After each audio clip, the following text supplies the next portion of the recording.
Chapter 6, The Robinson Family. I was still trying to get past the initial shock of realizing that I was a black kid when Dan Bankhead stopped at 34th Street. A huge building took up the entire block there. There were signs across the front. The signs across the front read, Macy's. I heard of Macy's. They have the Thanksgiving Day Parade every year. It was probably the most famous store in the world. Jackie Robinson lived in Macy's. Dan Bankhead led me across Broadway to the other side of the street. He stopped in front of a much smaller building. There was a small sign that said McAlpin Hotel. We walked up the steps and into the lobby. Mr. Robinson's room, please, Dan Bankhead asked the desk clerk politely. He looked at us disgustingly. Bankhead still had some blood on him, and he was pretty messed up, but the desk clerk told him the room number anyway, and we walked upstairs. Bankhead stopped in front of the door and did his best to straighten himself up, brushing his clothes in fertile effort to smooth out the wrinkles. Then he knocked on the door. "Who is it?" a woman's voice hollered from inside.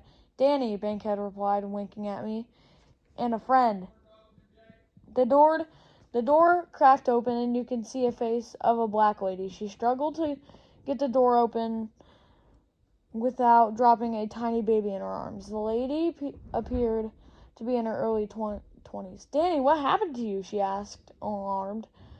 "And who's your young friend?" "I'll be fine, Rachel. This fine young man wants to meet Jackie." The bedroom door opened, and strolled out a man with a pigeon-toed walk I had only seen in photos. For a moment, I wasn't thinking about the color of my skin. I was meeting the great Jackie Robinson. The Jackie Robinson who's not only a member of the Baseball Hall of Fame, but also one of the most famous and important Americans in the 20th century.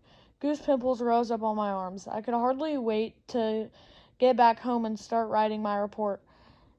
"Danny, who did this to you?" Jackie asked, ignoring me for a moment. His voice was a shock. A big, strong man that had a high-pitched voice like a boy. "I didn't catch their names," Bankhead replied. Old photos of Jackie Robinson didn't do him justice. He was a very handsome man. His skin was dark, so dark that it was almost black. He was wearing gray slacks and a white shirt, which made his skin seem even darker. He was a little shorter than Dan Bankhead, but more muscular. His eyes were deep, intense. He turned to me and stared right into me. He gripped me with his eyes. "Who's this kid?" Jackie asked. "Joe Stashak," I volunteered, grabbing for his hand. "Everybody calls me Stosh. It's a pleasure and honor to meet you, Jackie Robinson." "Everybody calls me Jack, Stosh." Mr. Robinson handed the baby over to Mrs. Robinson handed the baby over to Jackie, while she took Bankhead into the kitchen to tend to his wounds. The baby didn't like being jostled and let out a yelp. "Shh," Jackie cooed. "It's way past your bedtime, sugar lump." I couldn't tell if the baby was a boy or a girl. I didn't want to say the wrong thing to offend anybody. "What's the baby's name?" I asked, playing it safe. "Jackie," Jackie replied. "Big help." Jackie could be a boy's name or a girl's name.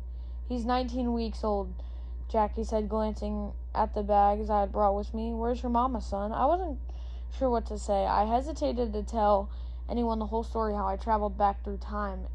It was too unbelievable. They might think I was putting them on, or I was crazy. "Where's your mama, Stotch?" Jack repeated. "Home." "Where's home?" "Louisville, Kentucky." "My word, are you a runaway?" "No." "In some kind of trouble?" "No." "Did your mom send you here?" "Not exactly." "Son, I don't have time for guessing games," Jackie snapped. His eyes steelily flashed from warmth to anger in an instant. I could see he had a quick temper like me. I made a mental note to try not to make him angry again. Mrs. Robinson came back out of the kitchen with Dan Bankhead. I guess she must have been a nurse, like my mom. Bankhead was all cleaned up in fresh bandages and had been expertly applied to his wounds. "Jack," Mrs. Robinson said, "Danny says this boy may have saved his life." That softened Jackie a little bit. He thanked me with his eyes. Bankhead said that he had to go, and Jackie led him to the door. Bankhead thanked me again for helping him and said good night. Then Jackie cooed to Jackie Jr. It was time to go to sleep as he carried him into the bedroom. Your mama packed enough food for an army, Mrs. Robinson said, putting my cooler on the counter. Where are you planning to sleep tonight? I hadn't really thought about it, ma'am. A young boy like you just shows up at anyone's house at night with a suitcase and has no idea where he's gonna sleep. It's a long story, ma'am, I stuttered, backing towards the door. Maybe I'd better be leaving. Don't be crazy, Sheila replied. You can sleep on the couch. Tomorrow we'll try to find your mama. Thank you, ma'am. At least we can do that after. It's the least that we can do after what you did for Danny, Jackie called out from the other room. Our house is your house. While Mrs. Robinson put sheets and covers on the couch in the living room, I looked around the place. It was tiny, certainly not a place I would expect a big star like Jackie Robinson to live. The couch took up a big part of the living room. There was no TV set. Bottles and diapers and baby toys were scattered around. Time travel is exhausting.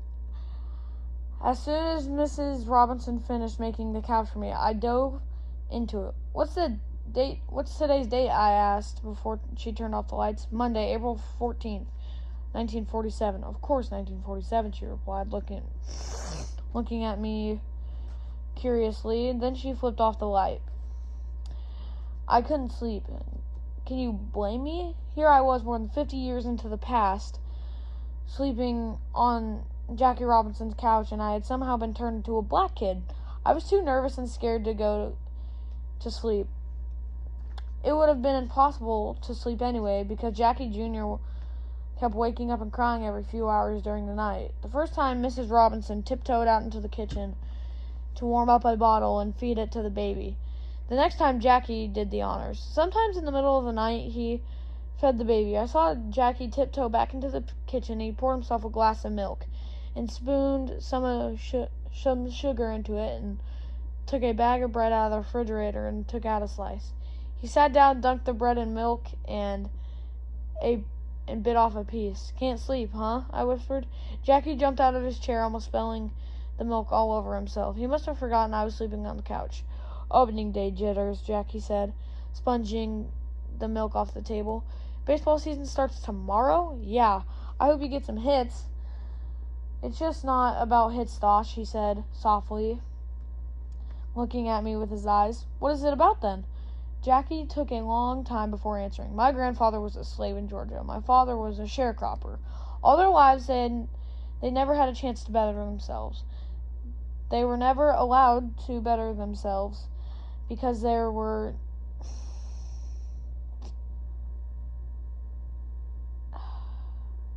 Negroes. Now I have the chance not to better myself, but to make this better for every Negro in this country. If I'm a successful young Negro boy like you, I won't have to fight so hard, and you won't have to put up with what my grandfather, my father, and I had to put up. But if I fail, his voice trailed off. He looked like he had taken the weight of every African American in the country off his shoulders. You won't fail, I assured Jackie. You're going to be great. You sound pretty sure, Stosh.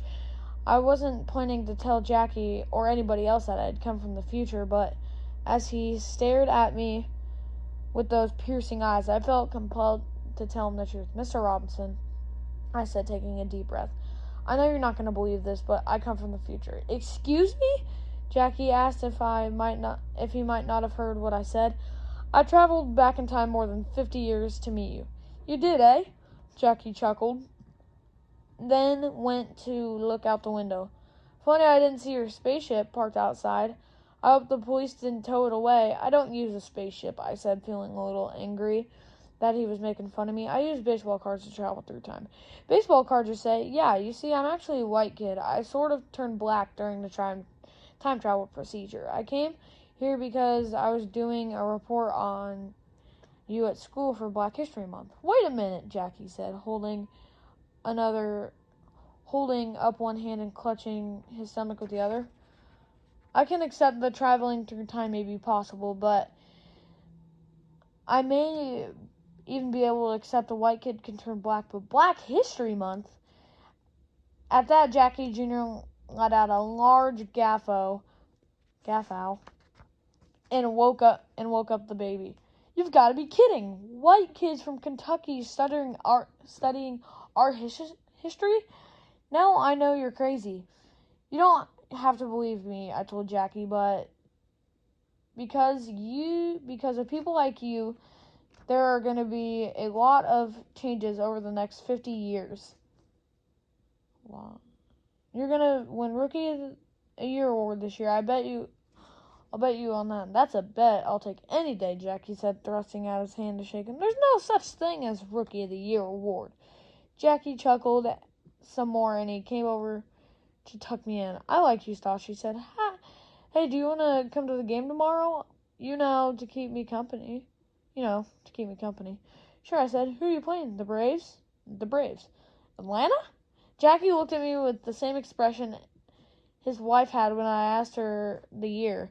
I had realized instantly that there were no Atlanta Braves in 1947. The Braves had played in Milwaukee before Atlanta. I mean Milwaukee. I quickly corrected myself. The Milwaukee Braves.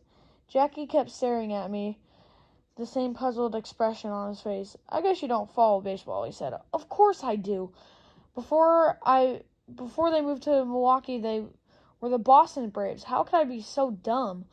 I had to be a lot more careful in the future and in the past.